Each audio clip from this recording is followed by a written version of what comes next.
According to a 2018 article by Anna Sadu, 45 million Americans will choose to go on a diet this year, with $33 billion being spent on dietary techniques. Therefore, it can be illustrated that diet culture is a huge part of the American experience. As a third-year biology student, I spent time in biochemistry courses where I've learned about the effects of ketosis, which is the result of low-carbohydrate diets, and have developed a passion for the subject. Today, I hope to convince you that through the science of ketosis and studies illustrating the long-term physical and mental effects of low-carbohydrate diets, that they are not sustainable or healthy for long-term weight loss and the health of an individual, and actually that there are more sustainable and healthy dietary programs out there that will provide successful results. To begin, let's look into the science of ketosis and what that means for low-carbohydrate diets. In a 2020 article written by Dr. Mouradian, he explains that low-carbohydrate diets are actually the result of a lack of glucose in the diet, or a restriction of glucose, that leads the body into using fats and proteins as the primary energy source for the biological system. When the body is depleted of its glycogen and glucose reservoirs, it ends up using ketone bodies that are a result of fat oxidation to primarily be the body's source of energy. However, it should be noted that these ketone bodies cannot pass the blood-brain barrier, so they don't help the brain get enough energy content in order to perform its necessary functions, which is not good for a person's mental health. I would additionally like to point out that many dietitians explain that low-carbohydrate diets are successful because of the rapid weight loss that is seen within the first 1 to 2 week interval. However, this rapid weight loss is not the result of fat burning and is actually the effects of the relationship between glycogen and water. Doctors Burrow and Crow explain in their 2003 journal article that for every molecule of glycogen, there's actually 3 grams of water associated.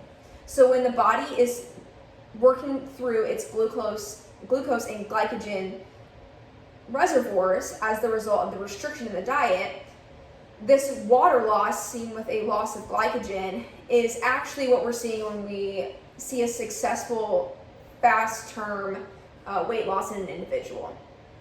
Therefore, this is unsustainable because as soon as a person goes back to their normal dietary activities, they're going to gain this water mass right back and see unsuccessful results. Now let's take a closer look into the long-term physical and mental effects that are associated with low-carb diets and why this makes this practice extremely dangerous for the body. So, starting off, when we look at a 2009 article published by a journal called Appetite, they looked at the cognitive function in individuals on a low glucose diet. In the results, they found that people who were prescribed a low glucose diet actually had lower success of short-term and long-term memory loss. Therefore, the cognitive function of an individual on a low glucose diet is impaired in comparison to a normal healthy individual on a normal diet regimen. On the other hand, when we look at the physical long-term effects of a low carbohydrate diet, Dr. Banach of the Lodz University in Poland explains in his study that amongst 24,825 participants, he saw an increased mortality over the study's period of 6 years. This includes an increased rate of cardiovascular disease, stroke, and cancer associated with individuals on a low carbohydrate restrictive diet. Therefore, it can be seen that on low carbohydrate diets, we see impaired mental and physical function, making the diets not worth this fake rapid weight loss that is proclaimed by several nutritionists and dietitians.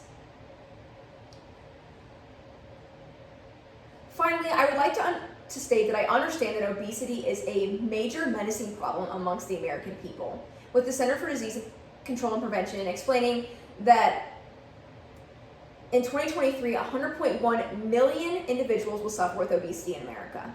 However, restrictive diets such as low carbohydrate diets are not the answer to this problem.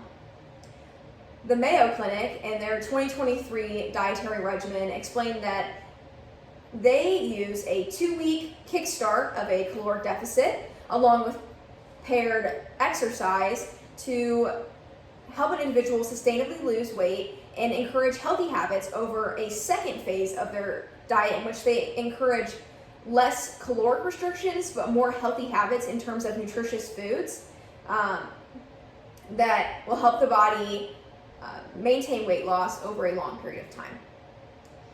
Monique Tocello, in her Harvard Health article, explained that they also attribute proper weight loss to a proper diet that is free of high processed foods, foods with high trans fat or simple sugars. They also pair their diet that's on a healthier side of inclusion with physical activity to promote successful weight loss. They actually found that individuals on this dietary plan that they lay out were more successful than any individual long-term with weight loss than a person on a restrictive diet, such as a low-carb diet. All in all, today I hope that I've convinced you through the science of ketosis and the physical and mental effects of low-carb diets that people should be aware of the risks and choose a more sustainable diet than a low-carb diet, and that there are actually many sustainable and healthy diets out there that will help you achieve your successful weight loss desires. Overall, next time that you decide to choose a diet, I hope that you choose one that's inclusive and not restrictive like a low-carb diet. Thank you.